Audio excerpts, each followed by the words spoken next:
You know, Samsung has been making a lot of budget smartphones over the years, but sadly, nothing has excited me, nothing has intrigued me until now. Hey, what's up guys? I am Mayank Bhattacharya and this is the ultimate video review of the Samsung Galaxy Grand Prime.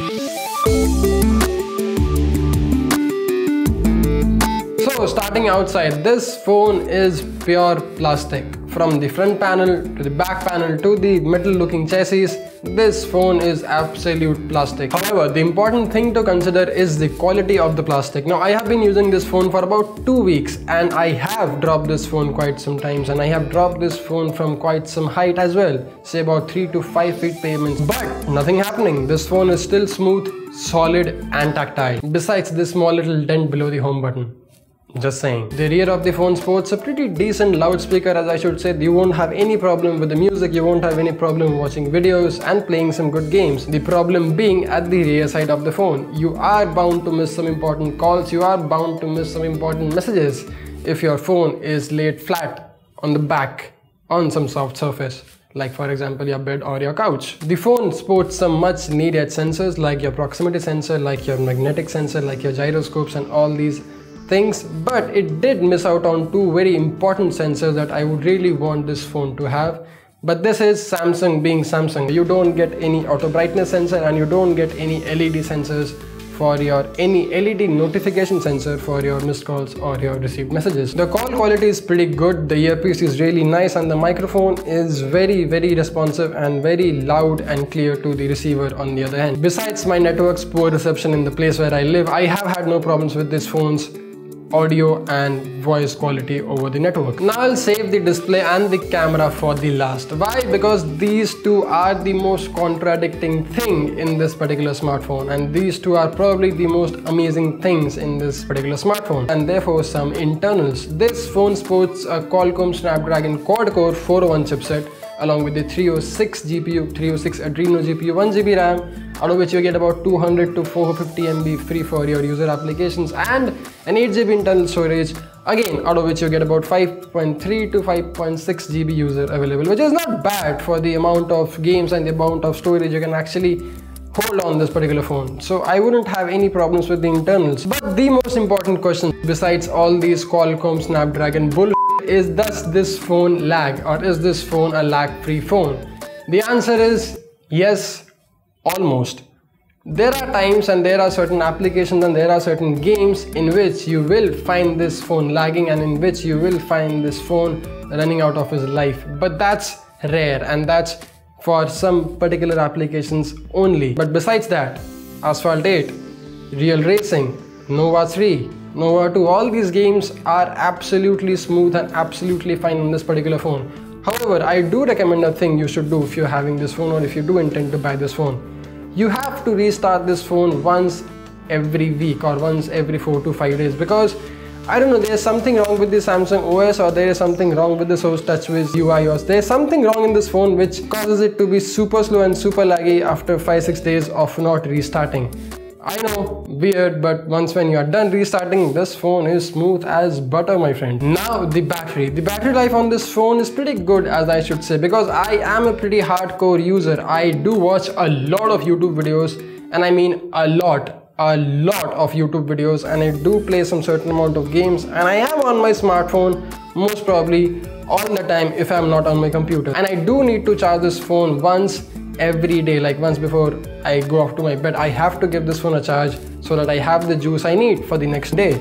So that's about the battery life. If you're not much into it, if you're not so much of a hardcore phone user, if you're not so much into gaming or watching YouTube videos or any videos for that matter, this phone should last you for about a day or a day and a half, or maybe almost 2 days. Anyways, now to the camera and the display. Samsung Galaxy Grand Prime. Samsung Galaxy Grand Prime is the best budget camera smartphone out there right now in the current market, period. There is nothing to say, there is nothing to complain, and there is nothing to not to like about this phone's cameras. The front and the rear camera. The rear sports an 8 megapixel full HD camera which shoots 1080p HD videos at 30 frames per second, has an amazing high dynamic range, captures real good low light photos, shoots amazing low light videos. A link in the description box will take you to a place where I have uploaded amazing photos and videos captured from this particular phone.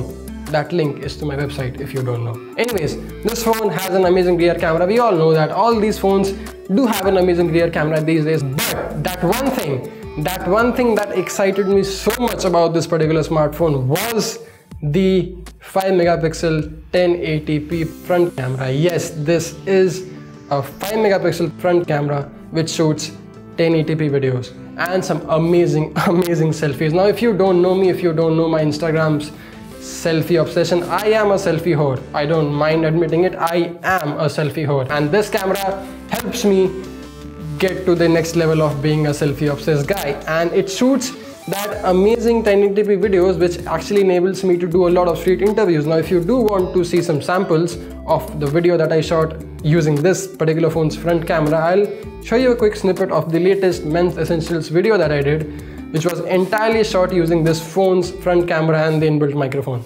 Here's a look at it. I feel the shirts look classy on guys. What kind of shirt? Like anything specific? Checks as you're wearing. Now moving on to the display panel. Yes, this is not a 720p HD display. Yes, there is no Corning Gorilla Glass 3 protection. Yes, there is no IPS LCD glass, and yes, this is a 540p QHD display. But it isn't that bad actually. You see, this TFT glass does a pretty decent job in hiding all these minute flaws of the display, and there are times, most of the times, you can't even say that this is not a 720p display. That's how good is this damn thing, and that's how much I am in love with this particular smartphone. However, 540p display does mean that you cannot stream 720p YouTube videos. But hey, you win some, you lose some. So to conclude or to summarize this gigantic review of Samsung Galaxy Grand Prime, I would say go buy this phone. Yes, you will miss the latest Android ice cream sandwich. This phone is a KitKat phone. Yes, you miss the ice cream sandwich. Yes, you will find some better display phones. Yes, there are other smartphones in this similar budget giving you 720p display phones, but the snappy Qualcomm 401 chipset, the more than average graphical performing CPU, and these two amazing cameras will make you forget about everything else that you do miss in this smartphone. Hey guys, I am Mayank Bhattacharya, and thanks a lot for watching this video. I'll see you in the next one.